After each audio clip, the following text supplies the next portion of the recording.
J'ai quitté le lycée général en terminale. Le lycée et l'école en général me dégoûtaient, je n'en pouvais plus. J'ai déposé ma lettre de déscolarisation juste avant de passer le bac. Mon père ne me comprenait plus. Et aujourd'hui, je suis plus épanouie que jamais. Si tu te sens dans un parcours qui ne te ressemble pas, cette vidéo est faite pour toi. Je vais vous raconter mon parcours sur ma réorientation scolaire. Tout a commencé dans la période pré-Covid. Donc j'étais au collège à ce moment-là, je faisais mon stage d'observation, que j'avais réussi à décrocher juste à côté de chez moi. J'avais hésité de faire mon stage dans la chocolaterie qui était juste à côté d'un salon de coiffure, mais la chocolaterie m'a refusé, donc je suis partie dans le salon de coiffure. Et en faisant ce stage dans ce salon de coiffure, j'ai découvert que ça me plaisait énormément. Mais je n'y ai pas plus prêté d'attention. J'ai juste adoré en fait le fait de pouvoir gagner de l'argent en travaillant et en faisant quelque chose qui nous plaît. Et même si je ne faisais pas grand chose mis à part des shampoings, je sentais que c'était quand même un métier qui me plaisait pas mal. Puis le Covid est arrivé, je n'ai pas pris plus de temps à réfléchir à ce métier qui aurait pu potentiellement me plaire, et j'ai décidé de continuer sur un parcours classique, aller en lycée général.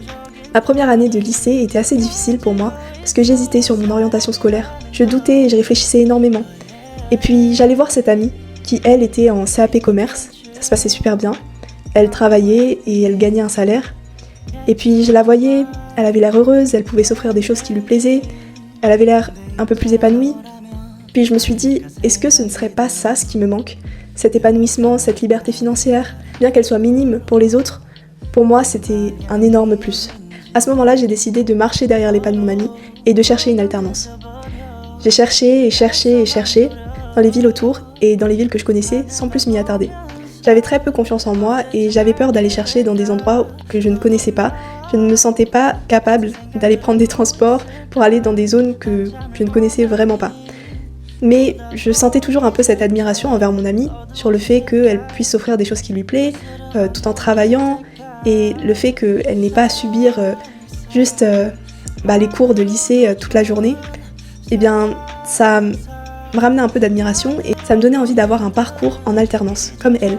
Donc oui, même si au lycée j'étais une bonne élève en soi, dans la moyenne, pas une excellente élève, mais une élève correcte, eh bien on peut être dans cette situation et pourtant être mal orienté. Et je trouve que le lycée n'en prend pas compte et les profs n'en prennent pas assez compte. Ou en tout cas ceux avec qui j'étais.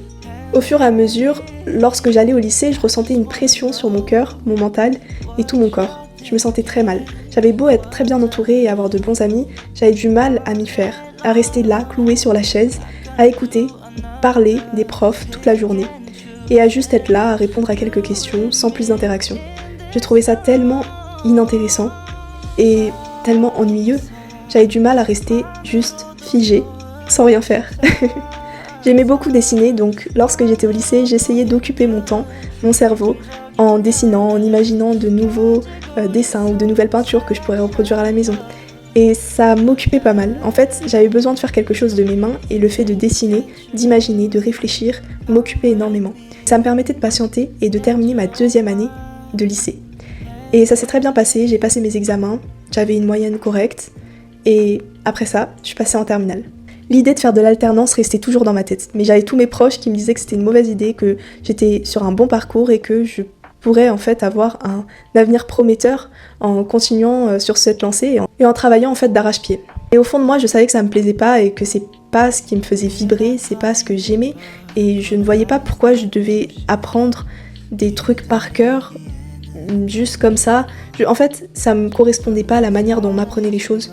Le fait de juste devoir écouter ce qu'on te dit et de devoir tout enregistrer, tout apprendre, j'aimais vraiment pas ça. J'aime apprendre de nouvelles choses, je suis curieuse, j'aime la connaissance, mais j'aime l'apprendre en la recherchant, en apprenant sur le tas. J'aime aussi tout simplement, rechercher des informations et les apprendre, les enregistrer. Mais j'aime pas le fait que les informations sont toutes à moi et que je dois juste les apprendre, sans même avoir fait un travail de recherche, et ça ne m'intéressait plus en fait. Parfois, je me levais le matin pour aller au lycée, et puis je me sentais pas bien, je me sentais déprimée, je sentais que je n'arrivais plus à marcher plus loin, à rejoindre le lycée. Donc je m'asseyais sur un banc près de chez moi, puis je réfléchissais. Et puis à contre-cœur, j'appelais mon père pour lui dire « je me sens pas bien, est-ce que je peux rester à la maison ?» Et en fait tout ça c'était des excuses, parce que oui, je me sentais vraiment pas bien, mais c'était pas des mal de ventre, des maux de tête ou ce genre de choses, c'était juste que mentalement ça n'allait plus et que je n'arrivais plus à suivre et à continuer au lycée. Le lycée commençait à me dégoûter petit à petit. Et auparavant je ne comprenais pas, mais en fait mon corps m'envoyait des signaux pour me dire « Jamila, tu ne te sens pas à ta place, ne reste pas ici ». Et Maintenant, en y repensant, je comprends, et j'ai bien fait d'écouter ces signaux. Mais comment savoir si c'est juste une phase ou si c'est plus profond ? En fait, moi je l'ai su, car depuis que j'étais arrivée au lycée, je ne me sentais pas à ma place. Ça faisait déjà 2 ans que je voulais partir du lycée. Et j'avais pas besoin de patienter plus, parce que je savais que je n'étais plus à ma place. Si ça aurait été juste une phase, ça aurait duré peut-être un petit mois ou 2 mois, à la limite, mais pas plus. Là, ça faisait 2 ans. Après les nombreuses fois où j'avais essayé de postuler en première et en seconde pour un CAP, pour une alternance en CAP commerce, et que tout ça avait échoué, j'ai décidé de me relancer. Et je réfléchissais à pourquoi j'avais échoué, pourquoi je n'avais pas trouvé d'alternance auparavant. Et puis, tout me paraissait un peu plus clair. En fait, ce que je n'avais pas apporté, c'est de la confiance. À quoi vais-je être utile à une entreprise si je ne leur apporte pas de la confiance ? Lorsque je postulais auparavant, ça se voyait, ça se ressentait sur ma manière de me présenter, sur ma manière de faire et d'être, que je n'avais pas confiance en moi.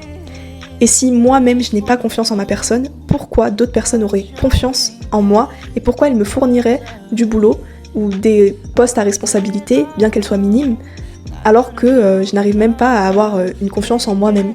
À partir de ce moment, le déclic a été enclenché. J'ai décidé de faire un plan complet pour pouvoir trouver une alternance à la rentrée prochaine. Et là, j'ai postulé dans environ 100 salons. 100 salons de coiffure. En fait, je me suis dit, CAP commerce, je n'y arrive pas. J'arrive pas à trouver d'alternance là-dedans. Et puis je me suis rappelé de la coiffure. J'avais fait un stage en coiffure qui m'avait intéressée. Je me suis dit, ok, on va se lancer dans ça. Et là, j'ai listé tous les salons de coiffure qu'il y avait dans ma ville, et tous les salons de coiffure qu'il y avait dans les villes alentours, et dans les villes des villes alentours, jusqu'à arriver à Paris. Puis j'ai listé tous les salons de coiffure dans tous les arrondissements de Paris, qui me paraissaient intéressants. Et à partir de ce moment-là, à côté des cours, j'allais postuler. En week-end, j'allais postuler. Des fois, je séchais les cours et puis j'allais postuler. Au début, honnêtement, j'avais pas confiance en moi et j'avais du mal à sortir dehors, à aller voir des gens, à aller postuler. C'était très difficile pour moi. Mais je me suis dit, ok Jamila, essaye de te faire croire que tu as confiance en toi, que tu es une toute autre personne, que tu es la meilleure version de toi, que tu as une bonne manière de parler, que tu es éloquente, que tu sais convaincre, que tu sais ramener du monde et que tu vas décrocher ces entretiens et ces journées d'essai. Puis cette alternance. Au début, j'avais un peu du mal, j'étais un peu maladroite. Puis à partir du 5e salon où je postulais, j'étais directe, franche, plus structurée, plus organisée. Puis à partir de ce moment-là, je sentais une confiance s'installer en moi. Et je décrochais des entretiens, puis des journées d'essai. Et dans les journées d'essai, j'arrivais à me démarquer, j'arrivais à montrer la meilleure version de moi-même. Et ça se ressentait que j'étais motivée. Et en fait, j'étais motivée parce que pour moi, il n'y avait pas d'autre solution. Il fallait que je trouve une alternance. C'était soit ça, soit rien. Et littéralement, cette expression « fake it until you make it », elle est réelle, elle est réelle. J'ai fait genre d'avoir de la confiance en moi jusqu'à ce que j'en ai pour de vrai. Et j'en ai eu, et ça m'a permis de réussir. Un salon sur Paris m'a ensuite contactée, j'ai fait un entretien avec eux, ça s'est super bien passé, c'était le salon parfait, tout me correspondait, tout allait super bien. Et à ce moment-là, au lycée, je changeais. Visuellement parlant, j'avais beaucoup plus de confiance en moi. Je me maquillais, ce que je ne faisais pas avant. Je mettais des couleurs sur mes yeux, je faisais des coiffures un peu farfelues, mais qui me plaisaient en fait. Et tout ça changeait et les gens le remarquaient. Et puis aussi, ça se sentait que je m'en foutais en fait de ce que les profs allaient me dire, ou de ce que les élèves ou qui que ce soit allaient me dire. J'en avais plus rien à faire. En fait, j'étais là juste histoire de montrer ma présence en cours. Mais je n'avais plus d'intérêt à donner de ma personne aux profs, aux élèves ou à qui que ce soit. Honnêtement, à ce moment-là, je restais de temps en temps en cours juste pour rassurer mon père. Mais sinon, en soi, je savais très bien que j'allais bientôt partir du lycée. Et c'est à ce moment-là, lorsque j'ai fait mon entretien dans ce salon à Paris, que tout a basculé du négatif au positif. En fait, j'avais trouvé le salon qui me plaisait et je voulais travailler là-bas. Les petites vacances scolaires allaient bientôt commencer et j'ai parlé avec le salon, qui était en fait un salon et une école, et ils m'ont proposé une prépa CAP. La prépa CAP de base elle était payante, mais j'avais un peu d'économie à côté et ils m'ont dit que si tout se passe bien et que si j'apprenais vite, à la fin, je serais peut-être embauchée pour la rentrée. Mais j'étais en compétition avec une autre personne, je n'étais pas seule. Et cette personne avait 30 ans et elle avait l'air de connaître plus la coiffure que moi. Du coup, je me suis dit, bon, là c'est chaud, Jamila. À part si tu fais de la magie, je sais pas comment tu vas faire. Et puis, j'ai décidé de me donner à fond. J'ai dit, ok, j'ai signé le contrat pour faire la prépa CAP. Et en fait, le contrat de la prépa CAP, j'ai signé pour 3 mois. 3 ou 4 mois environ. Et le problème, c'est que après les vacances scolaires, je suis censée reprendre le lycée et j'ai les examens de bac. Mais à ce moment-là, mon père était au Maroc. Donc j'ai fait ma prépa CAP sur les 2 semaines de vacances scolaires. Puis quand il fallait retourner à l'école, j'ai dit non. J'en ai parlé à mon père qui n'était pas au courant que je m'étais pas pointée en fait au lycée. Et j'ai continué. J'ai continué la prépa CAP. Et puis quand il est revenu du Maroc, je lui ai dit ok, je veux plus aller en cours. Et il est revenu. Les examens de bac étaient passés. Je m'étais pas présentée à un seul examen, qui était l'oral. Et c'est ce qui a fait que je n'ai pas eu mon bac. Et c'était délibéré. Parce que j'étais juste à bout. J'aurais très bien pu passer et faire l'oral. Je sais pas si je l'aurais eu ou pas. Hein. Je n'ai pas la prétention de dire quoi que ce soit sur ça. Mais je n'avais pas l'envie. Et c'était un peu ma manière de dire non, je m'arrête là. Je vais faire quelque chose qui me plaît. Et je vais pas suivre un chemin qui vous plaît. On a écrit une lettre de déscolarisation. Je l'ai passée au lycée, ils l'ont refusée. J'ai continué ma prépa CAP, j'ai arrêté d'aller au lycée. Et puis le lycée a appelé mon école où je faisais ma prépa CAP, et les ont menacés. Et j'ai continué quand même malgré les menaces que ma prépa CAP recevait, enfin mon école de prépa CAP recevait. Et puis on me prenait pour une folle, hein, vraiment, je prenais tellement de risques pour eux que j'étais une folle. Et puis j'ai réussi à décrocher ce boulot.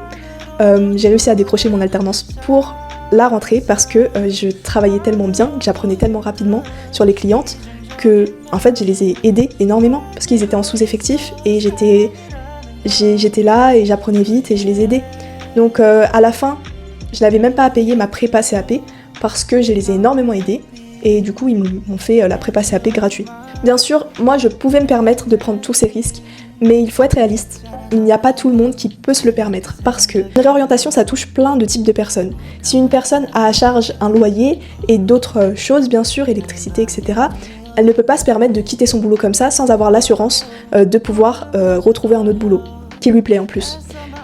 Et moi j'avais cette possibilité parce que je vivais chez mon père à ce moment-là et que j'avais toujours cette sécurité d'avoir un toit où loger. Et du coup je pouvais prendre un peu plus de temps pour trouver. Ça allait. Mais avec la réorientation, il faut être très patient.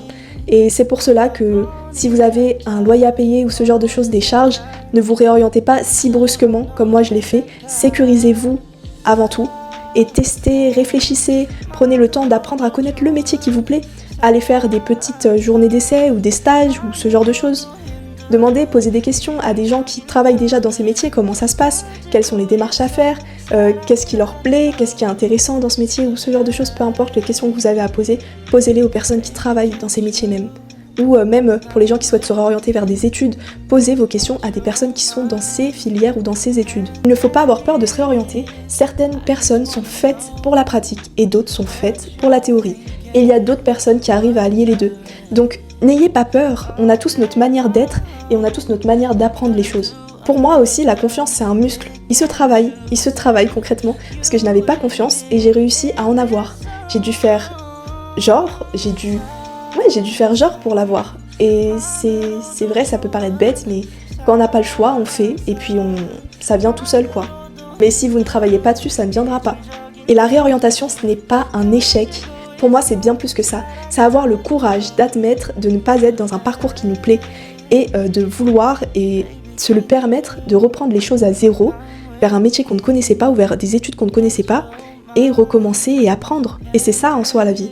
Et si vous êtes actuellement lycéen, collégien ou peu m'importe, mais que vous vivez chez vos parents, il ne faut pas s'inquiéter. Les parents, ils vont avoir peur et c'est normal. Ils ont leur vision des choses. Parfois, on peut avoir des parents qui vont nous comprendre et nous soutenir. Mais honnêtement, ne vous attendez pas à avoir du soutien de vos parents. Essayez de vous entourer, amicalement parlant, de bonnes personnes qui seront là pour vous soutenir. Et essayez quand même d'en discuter avec vos parents, parce que parfois il y en a qui arrivent à comprendre leurs enfants et qui vont venir pour les aider. D'autres ont du mal parce qu'ils ont un autre schéma de vie en tête pour nous, parce que c'est nos parents et qu'ils veulent le meilleur pour nous. Et ils pensent aussi avec toute leur expérience qu'ils sauront mieux choisir que nous. Il ne faut pas en avoir peur. Forcément, ils vont vouloir vous protéger. Et parfois, quand on veut protéger nos proches, on peut les bloquer. Mais ils n'en ont pas conscience et c'est ok. Et il faut avoir cette maturité de se dire ok, c'est leur vision, il n'y a aucun souci. Moi, je vais me donner à fond et leur montrer que je peux réussir sur ce domaine. Voici mes conseils concrets pour se réorienter. L'étape 1, c'est identifier qu'est-ce qui t'épuise. Qu'est-ce que tu n'aimes pas dans ton métier actuellement? Ou qu'est-ce qui te déplaît dans tes études actuellement? Lorsque tu as identifié le problème, c'est plus simple de pouvoir se réorienter vers quelque chose qui te plaît. Étape 2, testez, c'est gratuit, testez gratuitement, informez-vous. Faites des journées d'essai, faites des stages, faites informez-vous auprès de personnes qui sont dans ces métiers, dans ces études, tout ça c'est gratuit, donc allez-y à fond. L'étape 3, c'est se sécuriser si nécessaire. Si vous avez des choses à charge, bien sûr, sécurisez-vous avant de vouloir vous réorienter. L'étape 4, si vous n'avez pas d'assurance ou si vous avez du mal à avoir confiance en vous, c'est ok et ça se travaille. Travaillez d'abord sur vous, un minimum, travaillez sur votre confiance, sur votre manière de vous présenter, quitte à vous entraîner devant votre miroir, travaillez sur votre manière de parler, mais surtout sur votre manière de vous présenter. Parce que le savoir-être, lorsqu'on n'a aucune expérience dans un domaine, peut énormément jouer sur le recrutement. Postulez même si vous doutez, postulez même si vous avez peu de confiance en vous. Postulez puis regardez quelles sont vos erreurs. Comment vous auriez pu mieux vous présenter, comment vous auriez pu mieux amener le sujet, mieux vous mettre en avant, et qu'est-ce que vous avez à apporter en plus aux entreprises auxquelles vous postulez. Il faut que ce soit des entreprises qui vous plaisent un minimum quand même. Et changez votre langage corporel, c'est fondamental. Si vous venez à un entretien tout recroquevillé sur vous-même comme ça, avec les bras croisés constamment, ça ne donne pas envie de vous faire confiance. Ça peut même paraître un peu comme une personne qui s'en fout ou qui est pas très content. Enfin, c'est pour ça qu'il faut faire très attention aussi au langage corporel. Pour moi, en conclusion, un être humain n'est pas fait pour être figé dans une case. On est des êtres humains, on a besoin d'évoluer, d'échouer et d'évoluer et de revenir en puissance.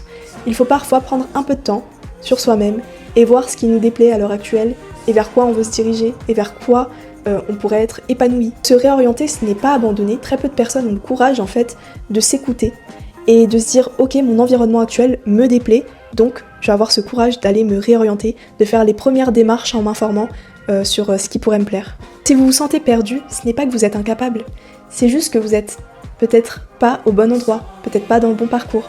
Racontez-moi à votre tour votre expérience en commentaire, ou si en ce moment ça va pas trop et que vous hésitez à vous orienter, peu importe l'année à laquelle cette vidéo est vue, parce que elle compte rester sur YouTube très longtemps, racontez-moi votre expérience et puis je serai là pour répondre et j'espère que cette vidéo vous a plu. D'ailleurs, en ce moment j'ai un objectif sur YouTube, c'est d'atteindre les 1000 abonnés. Actuellement on a 62 abonnés, donc n'hésitez pas à rajouter votre petite pierre dans l'édifice afin de parvenir à cet objectif. Et sinon, merci à vous et passez une excellente journée. Bisous et à la prochaine, ciao!